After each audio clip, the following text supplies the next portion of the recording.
Mga bro, isa na namang makasaysayang araw para sa ating Philippine Navy. Ngayong araw, unang beses nang naglayag sa West Philippine Sea ang bagong commission na BRP Miguel Malvar. Oo mga bro, hindi lang basta sailing-sailing to, mission agad ang sumalubong. Ganyan katapang at kaseryoso ang trabaho ng ating mga bagong barko sa serbisyo ng bayan. BRP Miguel Malvar is not just any ordinary vessel. Bago ang ngalan, bago ang gamit, at bago ang misyon, pero dala nito ang parehong dedikasyon at tapang na kilala sa ating mga mandirigma sa karagatan. At ngayong unang deployment niya, diretso agad sa frontline, West Philippine Sea, mga bro. Ibig sabihin, di ito para lang sa ribbon cutting. Trabaho agad. Habang patuloy ang tensyon sa WPS, importante talaga na may presence tayo doon.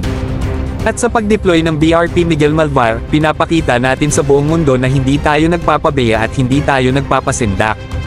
Gaya ng dati, handa tayong ipaglaban ang atin, lalo na kung may bagong asset tayong maasahan. Kaya nga exciting to, mga bro.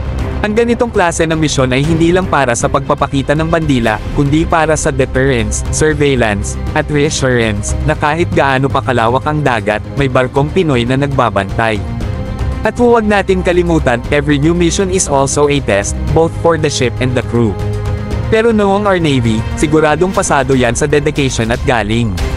At kung ito pa lang ang simula ng BRP Miguel Malvar, mga bro, mas marami pa tayong aabangan na aksyon at ambag nito sa maritime security.